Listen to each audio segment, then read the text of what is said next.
안녕하세요. 아세아 무인항공교 원장 서있습니다. 벌써 이제 세 번째 만나게 되네요. 오늘은 무인기 역사 및 군사적 활용 사례에 대해서 설명을 좀 드리겠습니다. OT에도 그렇고 강의 중간중간에 말씀을 드렸지만 최초의 드론의 어원은 효시는 군사적 드론부터 발전을 했다고 그랬죠. 그런 맥락에서 무인기 역사를 아셔야지 여러분들이 드론을 이해하는데 조금 더 쉽다는 생각에서 이 강의를 준비했습니다. 무인항공기 드론이 정의가 어떻게 되는지, 그 다음에 드론의 역사가 어떻게 되는지, 국내적으로 군사용 드론이 어떻게 변천이 되어 왔는지, 마지막으로 주요 전쟁인 걸프전, 이라크전, 아프간전, 우크라이나전, 그래서 북한의 군사적 운영에 대해서 잠깐 살펴보는 시간을 갖도록 하겠습니다.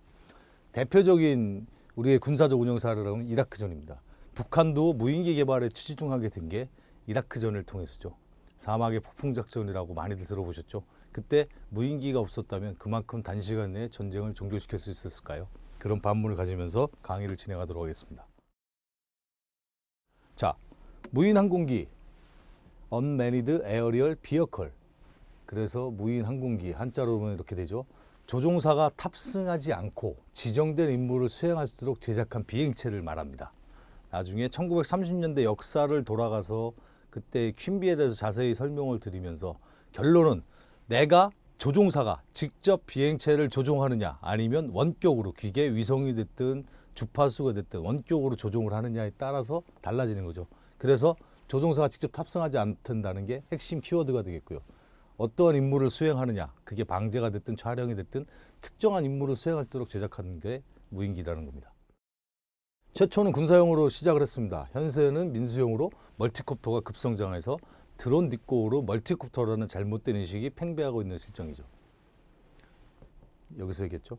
미 국방장관실 보고서에 따르면 로드맵에서는 어떻게 정의를 하고 있냐. 조종사를 태우지 않고 경기 역학적 힘에 의해 부양하여 자율적으로 또는 원격 조종으로 비행을 하며 무기 또는 일반 화물을 실을 수 있는 일회용 또는 재활용할 수 있는 동력 비행체를 말한다라고 하고 있습니다.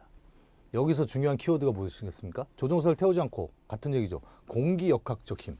나중에 비행 운영 이론 파트에서 공기의 흐름이라든가 에어포일 풍판이라든가 강의를 하겠던데 그런 공기의 흐름에 의해 받는 역학적 힘에 의해서 부양이 된다는 게 그게 핵심 키워드가 되겠죠. 일회용 또는 재사용할 수 있는 동력 비행차를 왜 일회용이란 말 할까요? 왜 비싼 돈 들여가지고 무인 비행공기를 만들었는데 일회용으로 쓸까요? 자폭 드론이라는 개념이 되겠죠. 그러니까 내가 특정한 지역에 경로를 설정해서 거기서 보내서 배터리 컷을 상황을 발생하든가 아니면은 원격으로 모터 정지를 시켜서 바로 폭탄을 역할을 할 수 있게끔 만드는 건 일회용이라고 할 수 있겠습니다. 여기서는 또 탄도비행체, 준탄도비행체, 순항미사일, 포, 발사체 등은 무인비항공기로 미간주합니다.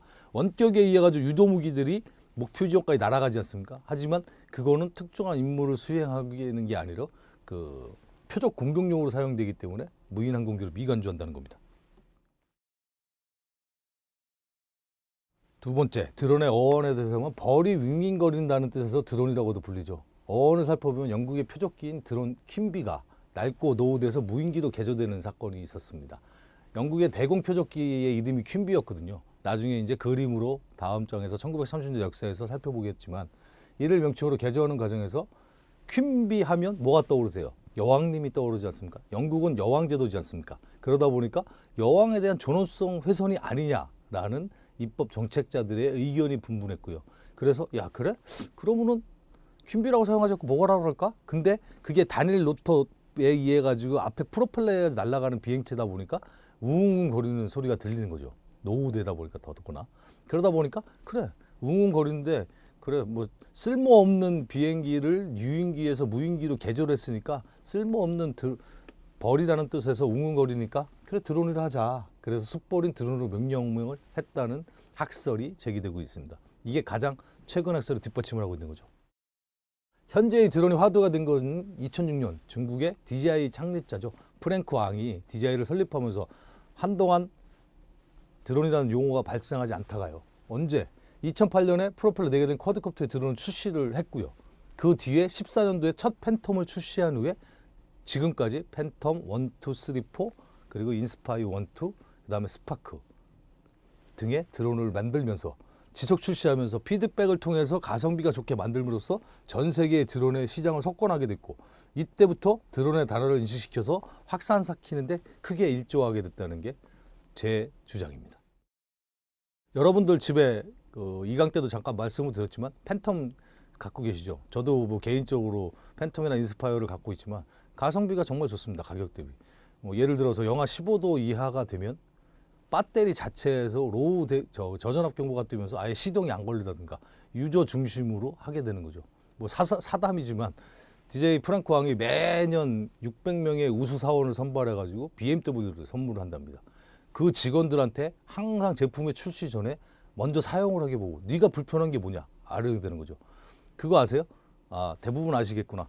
그 안드로이드 폰에서는 영문으로 어플이 제공이 되잖아요. 근데 아이패드랑은 협약을 맺어가지고 아이폰과는 협약을 맺었기 때문에 한글로도 번역이 됩니다. 그래서 모든 조작키 프로그램 설정하는 것들이 다 한글로 지원이 되기 때문에 DJ 매니아들은 DJ만 쓰는 게 아닐까 그런 생각도 듭니다. 군사용 드론은요 주로 고정 날개형, 저희는 고정익이라고도 많이 하는데 이것을 지칭합니다. 조종기와 비행체 외에요 GCS라고 해서 그라운드 컨트롤 시스템 지상 통제 장비와 GDT 그라운드 데이터 터미널, 그 다음에 GRS 그라운드 릴레이 스테이션, LRS 런처 앤드 리커버리 시스템 앤드 랜딩 레이더 시스템, 이착륙 통제 장비 등으로 구성이 됩니다. 그래서 지금 현재 군에서 쓰는 군단급이나 사단급이나 대대급 UAV들은 이런 항목들이 다 있죠. 대대급 무인기 같은 경우 소형이기 때문에 GRS나 LRS는 없지만 군단급 이상 들어가면 이런 것들이 부수기재로 포함이 됩니다. 그래서 뒤에 이제 무인기의 변천사에 대해서 설명을 드리겠지만 우선 말씀을 드리면 기존에는 UAV 앞에서도 설명했지만 Unmanned Aerial Vehicle이라는 용어를 많이 사용했는데 2010년도에 들어오면서 시스템의 용어를 썼죠. UAS라고 사용을 합니다. UAS Unmanned Aerial Vehicle, Unmanned Aerial Vehicle에서 이거를 삭제하고 시스템으로 변경이 된 거죠. 그래서 UAS라는 통용이 많이 쓰여지고 있습니다.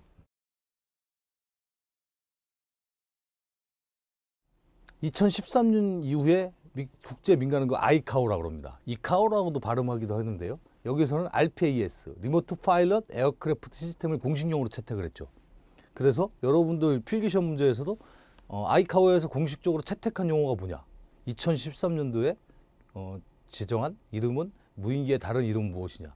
이렇게 문제를 내면은 RPAS라는 것을 기억을 하시면 될 것입니다. 단 비행체만을 칭할 때는 RPA, 리모트 파일럿 에어크래프트 또는 에어리얼 비어컬이라고 합니다. 에어리얼 비어컬과 에어크래프트의 차이는 150kg을 기준으로 해서 이하는 비어컬을 사용하고 이상은 에어크래프트를 사용을 합니다. 또는 통제 시스템을 지칭할 때는 RPS, 리모트 파일러팅 스테이션. 결론은 비행체를 빠진 거는 RPS, 비행체가 킬로그램에 따라서 무게에 따라서 RPA 또는 구분이 되는 거고요. 전체적인 위에 가는 군사용 드론에서 말씀드린 것처럼 인적 장비와 지상 통제 장비, 이두 착륙 통제 장비가 다 들어가면 시스템의 용어를 쓴다는 거죠. 저희 국립어원에서 드론을 무인기로 사용할 것을 권고하고 있습니다.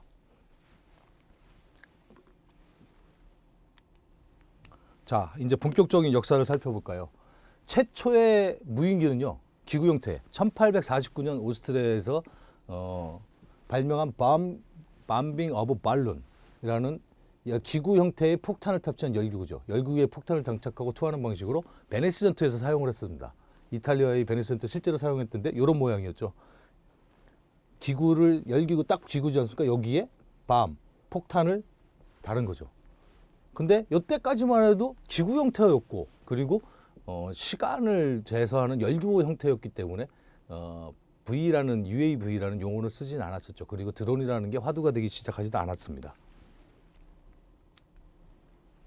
미국에서 비슷한 시기에 1863년에 찰스 파레이라는 친구가 조금 변형된 기구 모양에서 조금 더 했죠. 열기구에 타이머가 장착을 시켰습니다. 그래서 폭탄 바구니 이 밑에 있는 폭탄 바구니를 싣고요. 투하하도록 만들어서 무인 폭격기 특허를 등록한 펠리스 에어리얼 범버를 개발했습니다. 이때 이제 특허가 등록이 되면서 1894 뉴욕 출신의 찰스 페레이가 열기구 형태의 타이머를 부착한 기구가 있었구나. 근데 요거는 실질적으로는 전파에 의해서 조종을 하는 건 아니지 않습니까? 제가 무인기의 정의에서 말씀을 드렸죠. 조종사가 탑승하지 않고 원격으로 무선 전파에서 조종되는 비행체를 말한다 그랬죠. 그러다 보니까 기구 형태도 일종의 드론 형태로 보여지지만 본격적으로 용어를 사용하게 된 건 아니었죠. 그러다가 1834년 딱 20년 뒤에 20년 단위로요. 80년에 더글라스 아치볼트가 에디스 서베일런스 키트라는 개발해서 최초의 항공사진 촬영을 했습니다. 이렇게 생겼죠. 거의 뭐 그냥 사각형 틀 안에다가 카메라나 다루는 형태입니다. 그래도 요거는 의미가 있었던 거죠. 최초의 항공사진을 촬영했다는 거죠.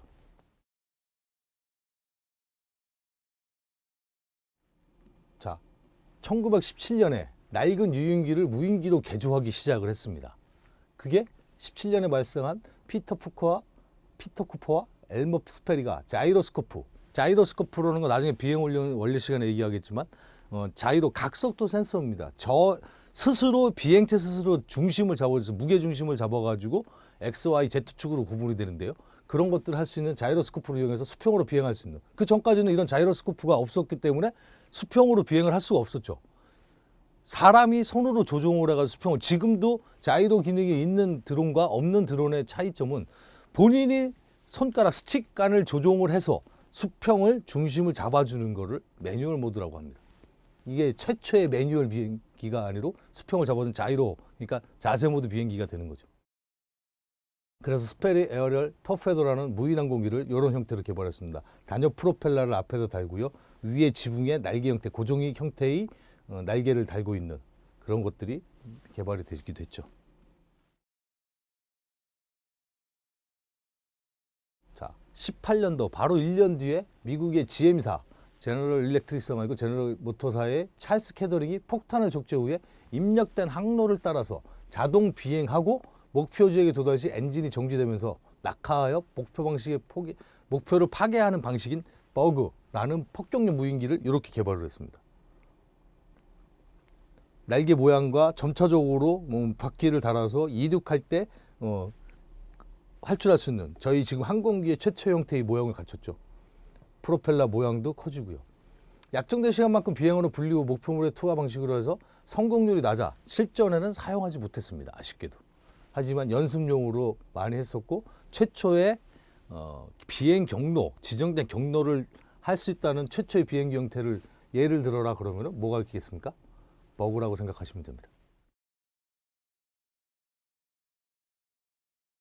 앞에서 초창기까지 나왔죠. 이제 제가 그냥 개략적으로 카테고리 분류를 범주한 바로는 태동기입니다. 1930년대부터 이제 전투용으로서의 무인기가 등장을 했습니다.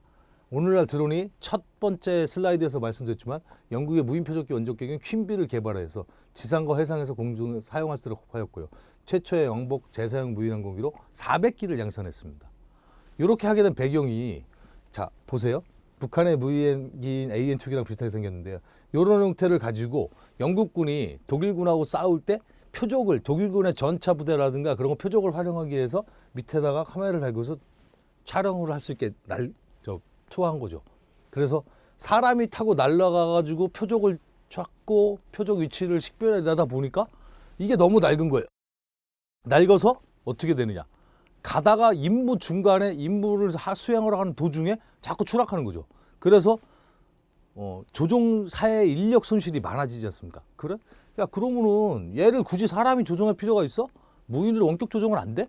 이렇게 해가지고 최초의 개발을 하게 됐던 겁니다. 그러다 보니까 그게 아까 앞에서 말씀드렸지만 400기를 양산해서 전투에 효과적인 입증이 됐거든요. 그러다 보니까 야, 그래, 그 퀸비 최초의 무인기 원격으로 조정해가지고 우리가 표적 탐지를 하는데 성공했으니까 퀸비로 해. 이렇게 하다 보니까 앞에서 서두에서 설명한 것처럼 퀸비가 전원성 회선이다. 그래서 그럼 드론으로 하자. 그래서 오늘날 드론의 원조 또는 어원이라고 보시면 될 것 같습니다. 다시 한번 말씀드리지만 오늘날 드론에 하게 된 원조 또는 어원은 뭐라고요? 퀸비입니다. 퀸비.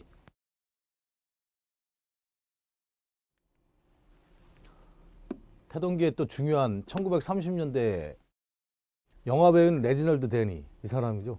무선 조종 폭격기를 사용 후에 1939년 2차 세계대전이 끝날 때까지 처음으로 대량 생성의 무인 비행기인 라디오 플랜 OQ-2가 개발됐습니다. 누군지 기억하시겠어요? 어디서 많이 본 여성분이지 않습니까? 이 여자분이 마릴린 먼로입니다. 이거를 최초에 제작한 조립공이 노르마 진 베이커라는 여성이 있었는데 이거를 촬영을 이제 갔던 전문 기자가 이 여자를 보고 괜찮다 그러다니까 요거를 화보로 하게 되면서 영화 배우로서 신인 배우로 발탁을 하고 유명한 세계적인 여성 배우로 활약을 하게 된 거죠. OQ2의 어원을 보세요.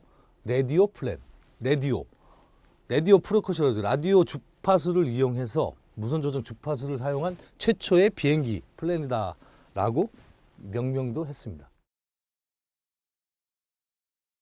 태동기에 또 하나 이제 독일도 영국군한테 계속 이제 당하다 보니까 독일에서 이제 제트 엔진을 탑재한 순항 미사일 V1을 만들었죠.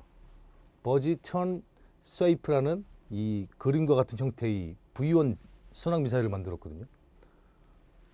2,000파운드의 포탄을 적재한 후에 사전 입력된 경로를 따라서 150마일을 비행해서 영국을 공격해가지고 900명이 사망되고 3,000명이 부상하는 혁혁한 전과를 올렸죠. 최초의 첫 번째 슬라이드에서 미 국방성에서는 순항미사일, 탄도미사일은 무인기의 범주에 포함시킨다 그랬습니까? 안 포함시킨다 그랬습니까? 안 시킨다 그랬죠. 마찬가지입니다. 요거는 순항미사일 개념이기 때문에 지금의 개념으로 봐주면 요거는 무인기라고 할 수 없습니다. 하지만 그때 당시에는 원격으로 날아가서 표적을 공격을 하고 전투 효과를 입증시켰기 때문에 무인기라고 칭했던 겁니다. 태동기에 이런 것들이 이제 개발이 됐던 거죠. 40년 2차 세대전으로 넘어가면서요. 미 해군에서는 특수항공기 스페셜 어택 유닛의 라디오 시스템을 이용해서 원격으로 비행이 가능한 컨트롤을 받고요. 또한 폭발물 25,000파운드를 싣기 위해서 PB4I-1과 BQ-1으로 개조했는데 이 작전이 유명한 군대에서 전사를 배우는 분들은 기억을 할지 모르겠지만 앞으로 디테일 작전이었습니다. 동일 형태, 수송기 형태의 모양이랑 거의 같죠. 근데 이 무인기에 2명의 승무원이 폭탄을 탑재하고 준비해가지고 지상에서 공격하고 준비 중인 V1, 좀 전에 말씀드렸던 독일군의 V1 순항미사일 기지에 유도 항공기를 추락시켜가지고 지정된 산지에 기조까지 가가지고 사전 입력된 비행기를 가서 2명의 승무원이 폭탄을 투하하고 탈출을 하고 얘는 같이 폭탄과 함께 투하하는 방식으로 사용되었던 거죠. 지금까지 태동기를 거치면서 영국과 독일과 미국의 사례를 되겠지만 전쟁의 승패는 누가 첨단 기술의 장비를 동원하느냐에 따라 있는 거죠. 최초의 전쟁의 발발은 독일에서 시작했지만 지상전이 아닌 공중전에서 유인기가 아닌 무인기로 최초를 하게 됐고 그거에 또 대응해서 독일에서 V1을 만들었고 또 미국에 그거에 대응해서 PB4I를 만들었다는 그런 게 이제 태동기의 수많은 시행착오를 거치게 된 거죠. 그러다가 1950년대로 넘어오면서요. 정찰감시 무인기의 태동, 그래 정찰기 효시, 본격적으로 무인기의 목적에 맞는 정찰감시의 효시라고 할 수 있는데요. 2차 세계대전까지는 전투용으로 사용되었던 무인 항공기가 1950년에서 60년대 파이어비라는 이런 형태입니다. 이거 지금 조종사들이 있는 게 보이시죠? 파이어비란 제트 추진 무인 항공기를 개발했고요. 베트남전에서는 적진 감시 목적으로 운용이 실제로 되었습니다. 이 파이어비가 정찰감시 무인기의 효시다. 그래서 드론의 효시 어원은 큐비다. 정찰감시의 효시는 뭐냐? 그러면은 파이어비를 떠올리시면 되겠습니다. 1960년대 초에 미 공군은 최초의 스텔스 항공기 프로그램을 시작했고요. 새로 개발한 레이더 도료를 항공기의 기체를 덮어 씌운 거죠. 그러다 보니까 그 결과 AQM-34 라이언 5이라는 무인 항공기를 개발하기도 했습니다.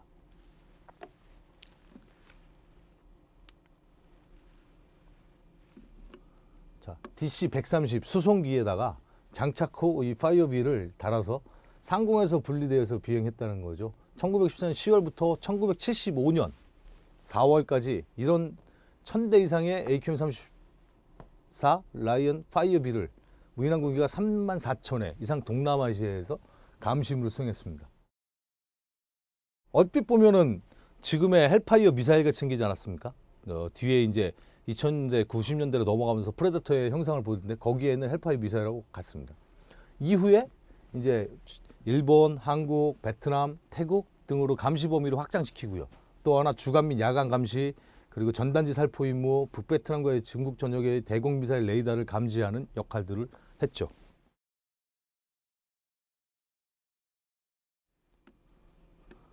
러시아가 이제 이때부터 투입이 되죠.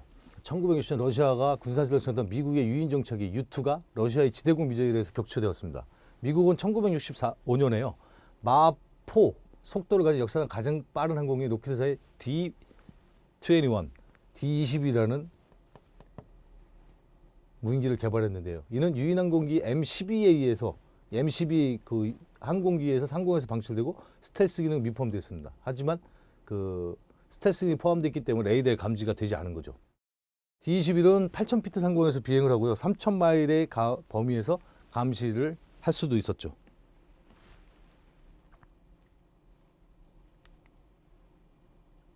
개발기입니다. 70년대로 넘어오면서요. 이때부터 이스라엘이 두각을 나타냈죠. 지금도 무인기의 선두주자라고 하면 미국, 이스라엘을 꼽습니다. 미국은 전략적 무인기에 그러니까 고고도 정찰을 하거나 원거리 정찰 감시물을 수행하는 게 주로 되려면 중고도, 저고도 나중에 이제 고도의 분류에 따라서 무인기를 어떻게 구분하냐에 따라 강의를 해드릴 텐데요. 그런 쪽에 강하죠. 이때 최초로 파이어비 12기를 미국에서 구입해가지고 앞에서 말씀드린 그 파이어비를 기반 정찰기로 개조합니다. 그래서 이때부터 디코이 개념이 나오는 거죠. 세계 최초의 디코이 개념을 얘기를 한다 그러면 이스라엘의 것을 생각하시면 되겠습니다. 이 파이어 1,2,4,1은 대공미사일을 회피하고 파괴하면서 그리고 성공적으로 정찰 임무 수행해서 73년에 발발한 제4차 중동전쟁, 그때 욤키프라는 전쟁 명칭이죠. 이때 1등 공신이 되게 됐죠. 그때 파이어비가 세계 최초의 기만형 무인기 개발 및 기틀 정성 단계로 된 겁니다. 디코이는 다들 아시겠지만 바람잡이, 유인하는 뭐 미끼의 개념이 되죠. 저희도 군에서도 미끼. 그러니까 어떤 내가 오른쪽에서 공격 작전을 시행한다. 그게 지상전이든 공중전이든 그때 이런 디코이 개념의 무인기를 왼쪽에다가 집중적으로 투입을 시키는 거죠. 그러면은 이게 이제 유인을 하는 미끼하는 내가 공격방을 왼쪽으로 틀어갈 수 있게끔 그렇게 기만형으로 많이 사용을 했다는 겁니다.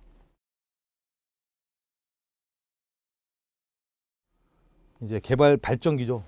70, 80년대로 들어가면서 70년대 RC-11 유인 항공기가 격추되면서 조종사가 사망 것으로 야연 항공사에서 6만 피트 상공에서 적의 무선 전파를 가로챘었고 사진 촬영을 할 수 있도록 라이언 스파 147을 개발했습니다.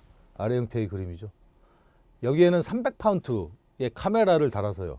6만 피트 고도에서 8시간 비행을 하고 사진 촬영을 하는데 성공했습니다.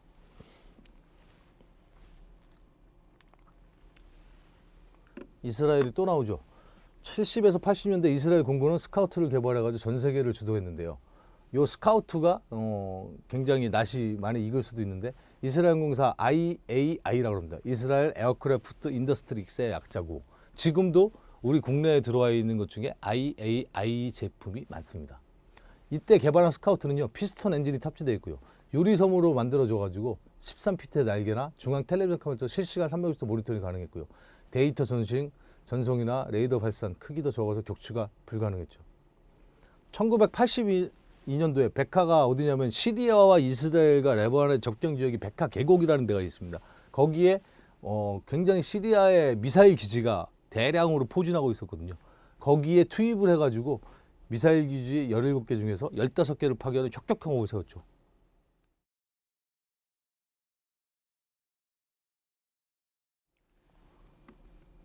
(1980년대) 말로 거슬러 올라가면 RQ-2 파이온이라는 게 나오죠.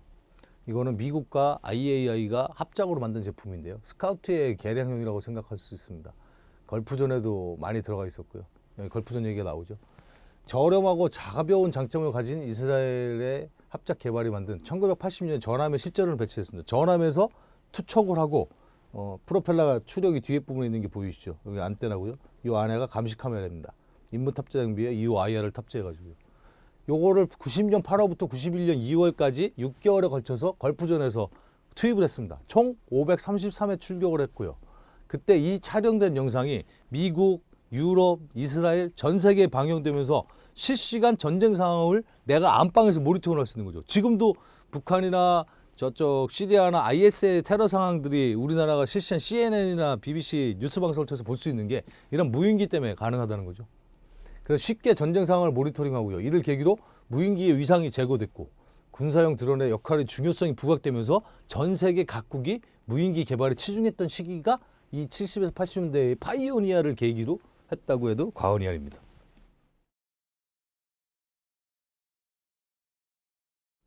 이제 7, 80년대를 거쳐서 90년대에서 2000년대 넘어가면 정착기. 이제 군사용은 어느 정도 정착이 됐습니다. 걸프전 등에서 입증이 되면서 백과교역 전투에서 입증이 되면서 4차 중동 전쟁에서 입증이 되면서 정착이 되고요. 이때부터 민수용이 나오기 시작했죠.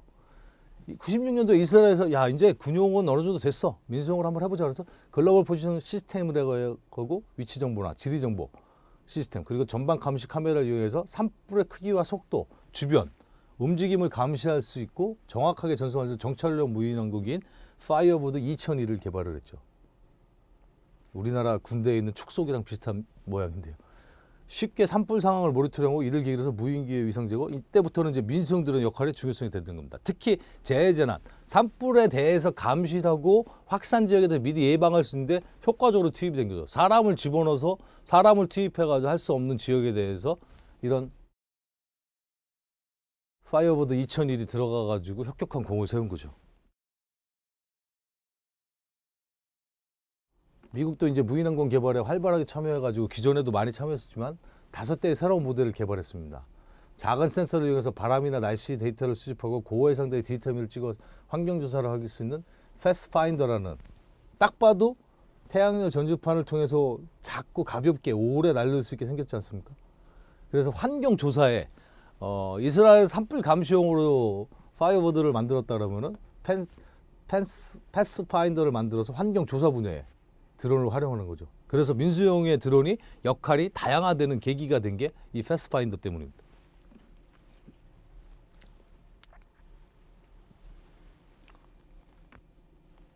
아까 IQ2 파이어에 대해서 명성을 날렸다면 걸프전에서 명성을 날렸다면 98년도에 코소보 전쟁 많이 들어보셨나요? 코소보 전쟁에서 드론기의 거정을 벌이는 프레데터 좌측의 프레데터와 우측의 글로브로크가 첫 선을 보였습니다. 이때부터 군용들의 정착화가 됐고 고고도 무인 정찰기를 미국에서 개발하기 시작했죠.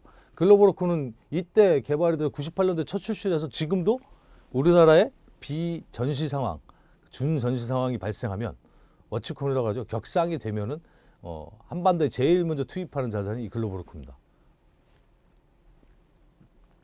프레데터는 영화 아이 인 더 스카이라는 영화를 재미있게 보셨나요?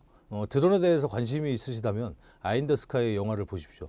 거기가 이제 이 프레데터의 상황이 나오는데 드론의 로우와 하이의 개념을 가장 잘 접목한 영화라고 할 수 있습니다. 헬파이어 미사일을 장착한 프레데터가 적의 깊숙한 케냐에서 테러범의 인질범의 그 거점 집을 공격하는데요. 안에 실내를 촬영을 하지 못하지 않습니까? 그래서 로우 드론인 초소형 딱정벌레라든가 새 모방형 드론을 투입을 해서 유리창에서 새 모양의 카메라를 달린 게 실시간 프레데터 조종사에게 들어가는 거죠. 또 건물 안에서 인질이 있는 방이 있고 폭약류가 있는 방이 있고 테러범들이 있는 방에 4칸의 방에 있는데 그 안에 구조물을 통해서 어디다가 헬파이어 미사일을 공격해야지 되는지 비대위 평가를 하게 되죠. 그때 혁혁한 공을 세운 게 초소형 드론들입니다. 딱정벌레 형태. 거기에는 에이전시가 근거리에서 조작을 하고 있죠. 그거를 실시간 프레데터 조종사에게 보내줌으로써 작전을 성공리에 마칠 수 있다는 그런 내용의 영화입니다.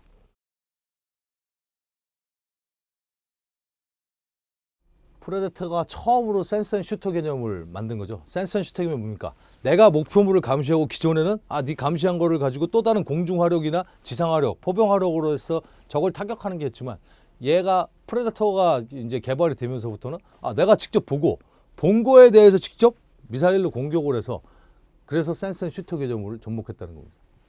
당시적에는 획기적이었죠. 지금은 다 일반화가 된 센서 앤 슈터 개념이 돼 있죠. 프레데터는 순수 정찰용으로 개발, 일부는 전차 미사일 탑재에 성공적으로 임무를 수행했고요. 발칸반도에서 가치를 인정받아서 최근에는 아프가니스탄과 중동, 케냐 이 등지에서 많이 인정을 받고 있습니다.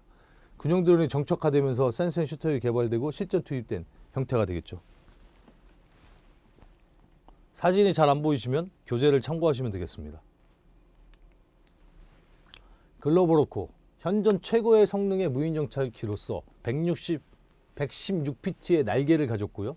그리고 최고 65,000피트 상공에서 모니터링과 데이터 전송이 가능하고 지상에 있는 30cm, 아까 드론 영상에 30cm, 10cm 해상도로 갖고 있다고 했지 않습니까? 65,000피트에서 30cm의 영상을 찍는다는 거는 거의 뭐 놀라울 일입니다. 이 전략 무기죠. 그래서 아까 미국이 전략급 제대의 무인기를 많이 개발했다면 스카우트나 파이오니어 같은 이스라엘은 전술급 무인기를 많이 개발하고 있다고 말씀드렸죠. 임무가 설정되면 이륙, 임무비행, 착륙 등이 다 자동으로 가능한 게 특징입니다. 35시간 동안 운용을 할 수 있고요. 연료만 완충한다면 3,000km에서 운용이 가능하고요. 그래서 저희 나라에서 이착륙을 하는, 일본에서 근거리에서 이착륙을 하는 게 아니라 미국의 주 기지에서 저희 나라까지 투입을 해가지고 비행이 가능한 장점이 되겠죠. 첨단 합성구형 레이더 사, 전자광학, EO, IR 등으로 전천후 첩보 수집이 가능합니다. EO나 IR 같은 경우는 비가 오거나 천둥 내역과 동반되면 운용이 잘 제한되죠. 시계 차폐 때문에 보이지도 않고요. 하지만 사는 레이더파를 반사시켜서 제가 이 리모컨을 레이더파를 발사시킵니다. 그러면은 여기에 형태에 와 있는 이런 볼록한 형태의 오목 볼록한 형태를 레이더파가 반사되면서 이 높이와 규격과 이런 것들을 다시 돌아온 레이더파로 만드는 거죠. 그래서 이 사 영상 같은 경우는 전문 판독관이 아니면 일반인들은 전자광학, 우리가 사진을 보는 것처럼 포토그래프의 화면이 아니기 때문에 전문 판독관에 의해서 판독이 돼야 됩니다.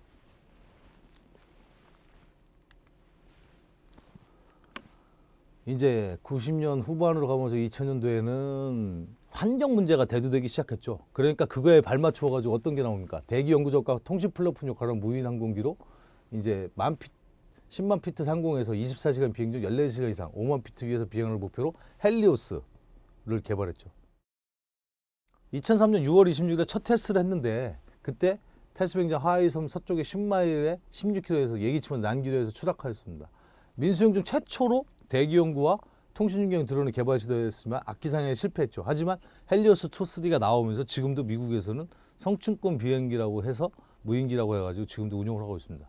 우리나라도 다음 장에서 설명을 드리겠지만 항공연에서 성층권 무인기를 개발을 했었죠. 시험 비행도 했었고요. 지금 지구 온난화 현상 때문에 몇 년 전부터 자꾸 모마리를 핥고 있지 않습니까? 그런 것들에 유용한 거죠. 위성으로 기상현상을 찾아내기에는 너무 힘이 제한이 되는 거죠. 하지만 모든 기상현상은 이제 항공 기상 시간에도 말씀드리겠지만 대륙권 내에서, 그러니까 대륙권 계면이 지표면으로부터 17km인데 통상적으로 위도에 관계없이 10에서 15km의 대륙권이 형성됩니다. 그 사이에서 기상현상이 발생을 하거든요. 태양의 열 에너지가 방사되고 복사되고 뭐 전도되고 대류현상, 이류현상 뭐 이런 것들에 의해서 기압이 변화하고 온도가 변화하는 것에 따라서 기상현상이 발생을 합니다. 그런 것들을 관측하는데 무인기가 효과적이라는 거고, 그거를 최초로 시도했다는 점에서 이 헬리오스가 의미가 있는 거죠. 2010년대에 들어오면서 무인 항공기가 이제 군사 목적 외에 촬영, 방제, 배송, 통신, 환경, 측량, 인명구조 등 여러 번으로 발전되고 있죠. 체계도 기술이 되어 있지만 드론을 활용할 수 있는, 가질 수 있는 직업군 24가지에 보면은 뭐 조기경보부터 해가지고 의학, 생태, 지리, 뭐 영상, 방송, 뭐 다양하게 스포츠, 뭐 레저, 뭐 이런 것들이 다양하게 있지 않습니까? 그런 것들이 고정인 날개 형태가 아닌 프로펠러가 여러 개 달린 다축 멀티콥터 형태로 가장 눈부신 발전을 하고 있죠. 민수형 드론 확산기로 군수용은 다양화가 되고 있고, 플랫폼들이 군수용은 첨단함이 소형화가 되고 있다는 거죠.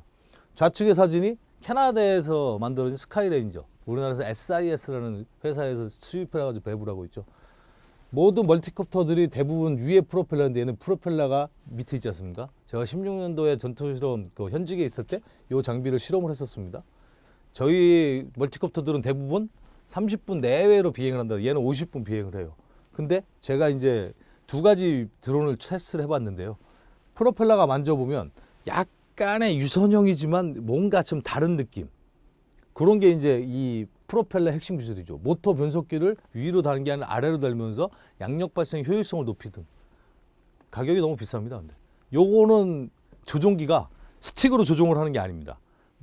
태블릿 PC가 이렇게 있으면 여기서 스크롤 바를 형태를 쭉 누르고 여기가 150m 고도입니다. 그럼 스크롤 바에 터치를 하고 있으면 150m까지 그냥 쭉 올라가는 거죠.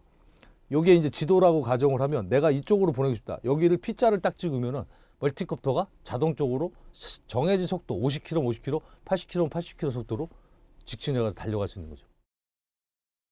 소형화, 첨단화. 아까 전에 2강 특강에서 제가 피드백에 대해서 블랙홀에 대해서 얘기를 했죠. 미 플리어사, 프럭스 다이나믹스에서 개발을 해서 영국과 미국군에 굉장히 많은 수출을 했었죠. 방산 품목으로.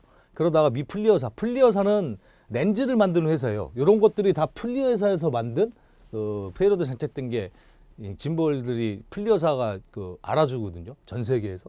거기서 인수해서 피드백 블록 1과 2를 개발을 했습니다.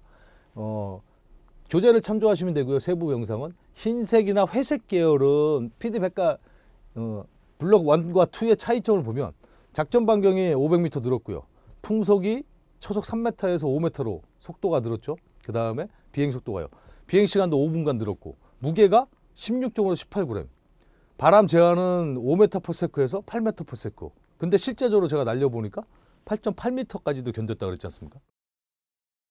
요거는 렌즈가 하나, 둘, 세 개가 달려 있습니다.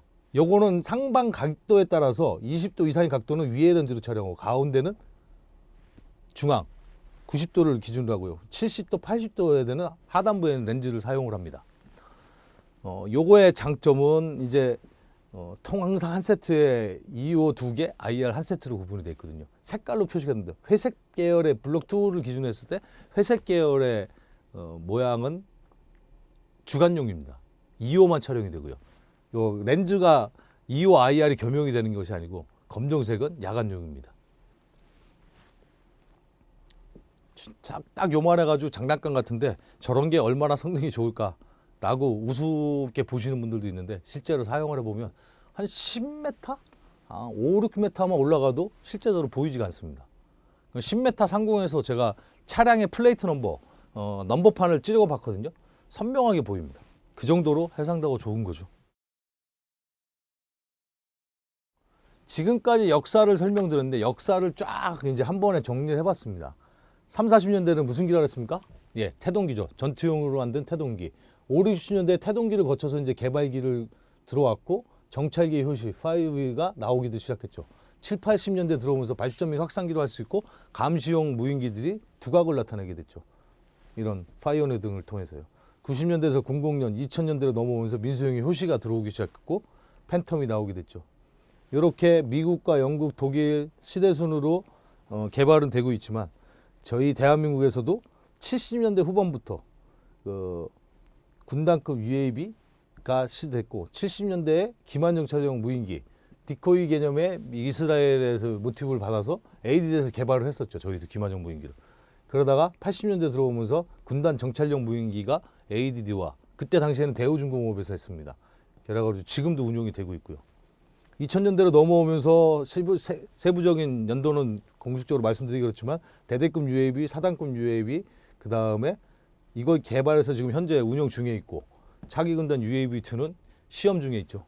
그 다음에 MUAV도 지금 제작 설계 과정에 있습니다. 이런 것들이 되면 전 세계 수준의 버금가는 군사용 무인기의 대열에 올라갈 수 있다고 볼 수 있습니다. 1960년대 이후에 좀 세부적으로 살펴볼까요? 초기 무인비행체 베트남 전장에서 녹화를 실시했고요. 그 다음에 60년대를 초기 무인비행체, 70년대를 개량용 무인비행체, 80년대 무인기 시스템, 90년대 전술 무인기. 여기서 이제 전술이 핵심이고요. 2000년대 들어오면 전략 무인기 시스템, 2010년대에 들어와서 자율화 수준 및 향상 및 그 다음에 상업화가 결정이 된 거죠. 이런 것들을 하였던 주요 기술 트렌드를 보면요. 무인비행체 그냥 녹화 등에 대해서 하고 개량형에 대해서 아날로그 데이터 링크 관성화법 등이 적용을 됐고요.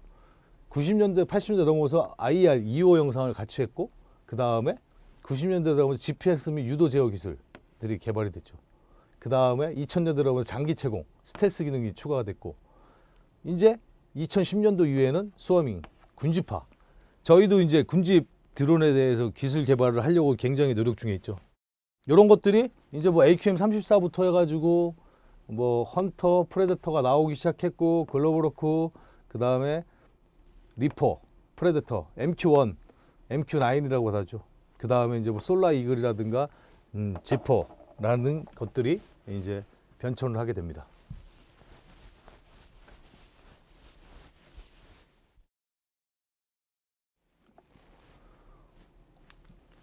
자, 군사적 운용 사례입니다. 걸프전 다시 한번 말씀드리지만 알키트 파이오니어가 걸프전 당시에 투입됨으로써 선풍적인 인기를 끌은 안방에서 내가 전쟁 상황을 불보듯 보게 한 결정적 계기. 그래서 무인기의 위상을 제고시킨 전쟁이죠. 이라크 전에는 다양한 자산들이 들어갔죠. 글로브로크 처음에 들어갔고요. 프레데터 들어갔고요. 헌터 중고도 무인기, 드래곤아이. 그래서 고고도에서 글로브로크가 정찰하고 중고도에서 촬영 및 공격을 하고 완전 중고도에서 포병 활용 유도를 하고 드래곤아이 소형. 그래서 지상군 인원들이 할 수 있게끔 다양한 종류였죠. 이런 형태를 보면 초기 정규작전은 적의 기동 형태 또는 준비된 방어 진지에 대해서 관련 첩보 수집을 하는 게 주 임무였고, 안정화 작전, 전쟁이 끝나고 이제 그게 성취가 되는 안정화 작전 단계에서는 내전 위험 및 그 다음에 치안 유지 목적으로 확정이 됐습니다. 하지만 이런 전쟁을 통해서 개발된 무인기의 단점도 드러났죠. 효율적인 감시가 제한되고 UAV 운영이 다양하게 되다 보니까 주파수는 한정돼 있고 그 주파수에서 혼선이 발생하는 거죠. 그래서 통제가 잘 안 돼서 추락한 경우도 많이 발생합니다. 주파수 할당 지역에 대해서요. 아프간전 2001년부터 지금까지도 운용이 되고 있죠. 이 MQ1 프레데터 아주 센서 슈터 개념으로 했다고 몇 번 누차에 걸쳐서 말씀을 드렸습니다. 우크라이나 전쟁 최근에 이제 전쟁사에 보면은 2014년 2월 27일부터 아직도 우크라이나는 전쟁 중이죠. 그루시아, 엘르테온, 푸첼라 등을 하는데 이 푸첼라가 북한의 무인기가 개발되는데 한 영향도 했죠. 이런 형태고요. 오클란 등에서에 대해서 뭐 적게는 10여 킬로, 뭐 중대급, 대대급에서 쓰는 것들부터 해가지고 100여 킬로 작전 반경에는 군단급에 사용하는 무인기까지 총동원이 됐죠. 장거리 전략 정찰 고고도 UAV, 그리고 국경선과 우크라이나 남부 해안 지역에서 운용을 했고요. 공격용 중거리 회전액 드론은 목표 획득과 즉각 대응 전령으로 운용이 됐기도 했고요. 초단거리 전술 쿼드콥터 형태는 전투 피해 평가, BDA, 배틀 데미지 어세스먼트라고 하는데, 또 목표물 시표를 하기엔 복합적인 센서를 활용해서 지역 사격을 실시하는 데도 도움을 줬습니다. 우크라이나 전쟁의 사례에 대해서 계속 해볼까요? 다양한 기종의 드론이 운용됐다 앞에 설명드린 것처럼요. 실시간 표적 획득 시스템과 결합해서 정밀 사격이 아닌 대량 활용 습격이 이루어졌다. 그 대량 활용 습격의 세부 카테고리를 보면은 고화질 센서를 시스템으로 운영을 했고요. 공격 명령 송수신을 활용한 지휘 통제 시스템, 또 단편 명령 공격을 쓰는 실시간 전송 시스템, 지역 표적에 대해서 신속하게 대량 활용 집중과 표적 식별을 할 수 있는 시스템, BM-21 MLRS는 이제 뭐 쉽게 얘기하면 방사포입니다. 한 개의 포병 화력에서 여러 개의 다중 로켓가 발사하게 되는 거죠. 타격 후에 즉시 선회하는 뭐 이런 개념. 그래서 새로운 전쟁 양생, 비대칭 하이브리드전을 우크라이나 대상으로 시험을 하고 있고 계속 거기서 보완을 하고 있습니다. 거기에 투입된 나라들이. 북한의 군사적 운용 사례 2강에서 자세히 설명을 못 드렸는데요. 70년대에 프리첼라든가 중국제 무인기를 수입해가지고 자체 연구개발 시도를 했죠. 90년대 들어가면요. 방연 무인기라고 지금도 방연이 이런 형태죠. 파주 삼척에 들어왔던 거랑 비슷한 유형이 된 건데 무인기를 자체 개발해가지고 8.300여 등에서 방연 계열이 제일 많습니다. 10년대 이후에는 무인 공격기를 생산하고 새로운 무인기 개발을 지도했죠. 이 무인 자폭용 무인기라고 그러죠. 북한군이 뭐 창건 기념일이라든가 할 때 항상 열병에 들어오는 무인 자폭 공격기죠.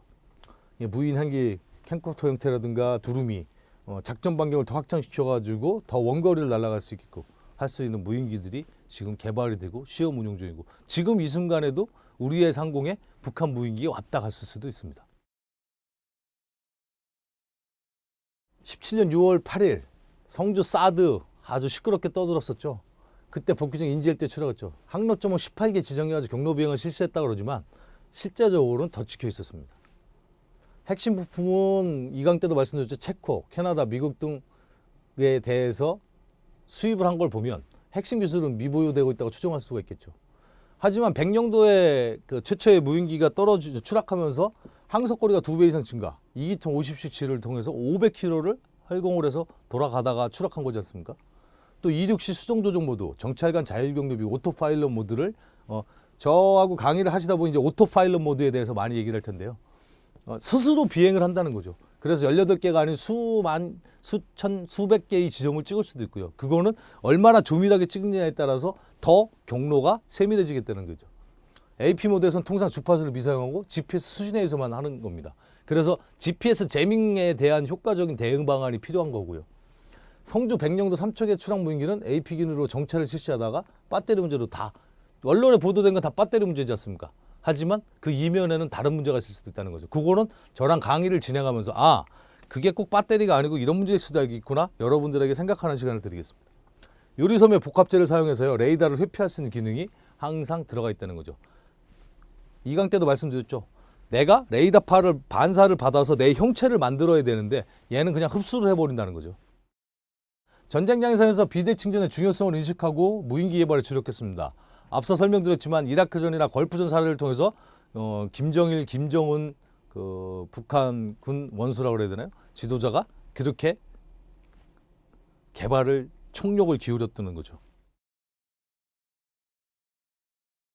자, ASN-104 중국의 시안에서 개량한 AS105 모델과요. 구쇼련의 중점무기는 네이스 모델 그리고 푸첼라 러시아로부터 10대를 구매했고요. 1994년에요. 공격형 무인기는 미국제 MQM 파주 3척 무인기 추락한 거는 중국 무인기 스카이 09의 변형 모델이죠.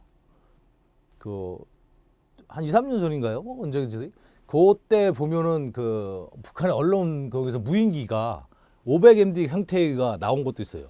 북한은 무인기 개발을 위해서라면은 선진국의 문물을 다 도입해가지고 자체적으로 개량을 하고 있다는 걸 말씀을 드릴 수 있죠. 수리개 같은 경우도 앞에서 설명을 드렸지만 장거리 정찰용으로 해서 순항속도 90km, 2.3바이 3.5m 크기로 되는 거죠. 백령도와 파주 3척 무인기를 잠깐 살펴볼까요?